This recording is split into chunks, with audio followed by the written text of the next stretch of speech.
Assalamualaikum warahmatullahi wabarakatuh. Jumpa lagi dengan saya Yayan Suryana dalam channel Babeheyan Asgar. Bismillah, alhamdulillah, salatu wassalamu ala rasulullah Muhammad ibn Abdullah, la hawla wa la quwata illa billah. Biasa ada sebuah pertanyaan yang disampaikan kepada saya, katanya, Ustadz, bagaimana hukumnya makan dan minum setelah bersenggama dengan istri? Ya, karena ada teman katanya yang mengatakan bahwa gak boleh, haram hukumnya makan dan minum setelah jima, ya, kalau belum mandi besar. Nah, ya, baik jemaah yang dimuliakan Allah Subhanahu wa taala, ya, mudah-mudahan kita semua diberikan ilmu yang bermanfaat, amal yang diterima, ya, dan diberikan keluasan rizki sehingga jadi bekal kita untuk beribadah kepada Allah Subhanahu wa taala. Untuk pertanyaan tersebut, ya, di sini saya akan menyampaikan jawaban dalam kitab Mughnil Muhtaj, ya, di mana ketika seorang setelah bersenggama, ya, dengan pasangannya, bagaimana hukum makan minumnya kalau dia belum mandi besar, ya. Dan kadang-kadang, ya, ada yang masih siang, ya, melaksanakan kewajiban nafkah batin, ya, suami kepada istrinya, kemudian karena cuaca dingin, ya, nanti aja kita mandinya subuh lah, ya. Tadi antara jarak setelah melaksanakan senggama hubungan badan suami istri dengan subuh kan waktu cukup panjang, ya. Bagaimana hukum makan dan minumnya, ya? Nah, dijawab oleh ulama di sini, ya, dalam kalimatnya wa yukrohu lil junubi al aklu wan naumu wal jima'u qabla goslil farji wal wudu'i. Kata ulama, wa yukrohu dimakruhkan, ya. Jadi makruh ini adalah ma yukhalifus sunnah, ya, sesuatu yang tidak sesuai dengan sunnah Nabi. Jadi Nabi ini nggak melaksanakan semacam ini, ya. Jadi dimakruhkan, ya, lil junubi bagi orang yang mempunyai hadas besar, ya, setelah berjima dengan istri, dengan suaminya. Apa? Yang pertama, al-aklu, makruh makan apa aja, ya. Wa naumu, makruh tidur lagi, ya.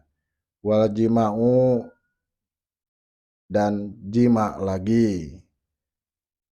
Dimakruhkan itu karena apa? Qobla goslil farji wal wudu'i, sebelum dia mencuci, ya, kelaminnya dan wudu. Jadi makruh itu terhadap orang-orang yang belum wudu. Tapi kalau buat orang yang setelah bersenggama dengan istrinya atau dengan suaminya, lantas dia langsung wudu, maka minumnya, makannya, tidurnya tidak makruh lagi. Jadi nggak haram, ya. Jadi nggak haram, cuman makruh saja, dan makruhnya makruh tanzih, makruh yang tidak berdosa. Mengapa demikian? Lima soha minal amri bihi fil jima'i. Karena ada perintah, ya, dari agama tentang hal tersebut di dalam masalah jima. Walil ittiba'i, dan karena mengikuti Nabi SAW, ya. Jadi ketika setelah jima wudu itu, langsung wudu itu mengikuti adalah sunnah Nabi Muhammad SAW, ya. Bagaimana masalah minum? Nah, minum ini kata ulama dikiaskan, ya, kepada makan. Jadi minum juga kalau bisa jangan dulu, ya, sebelum wudu, ya. Mana dasar keterangannya? Maka dalam hadis Nabi sallallahu alaihi wasallam, Baik diterangkan dalam kitab Sahih Bukhari dan Sahih Muslim, ya. Dalam kitab Sahih Bukhari dan Sahih Muslim, kana Nabi sallallahu alaihi wasallam, ada Nabi sallallahu alaihi wasallam, idza arada ayyanama wa huwa junubun. Ya, ketika Nabi hendak, tidur, ya, dan Nabi ini sedang mempunyai hadas besar, ya, gosala farjahu, Nabi mencuci kelaminnya dulu, wa tawaddoa, kemudian Nabi wudu'ahu lis-sholat, ya, sebagaimana wudunya Nabi ketika mau sholat, ya. Dalam keterangan lain terangkan juga, wa kana sallallahu alaihi wasallam idza kana junuban fa arada ayyakula aw yanama tawaddoa wudu'ahu lis-sholat. Jadi ada Nabi Muhammad SAW ketika Nabi sedang mempunyai hadas besar, puji junub, kemudian Nabi hendak mau makan atau mau tidur, maka tawaddoa, Nabi wudu dulu, wudu'ahu, ya, sebagaimana wudunya Nabi lis-sholati, wudunya mau sholat, ya.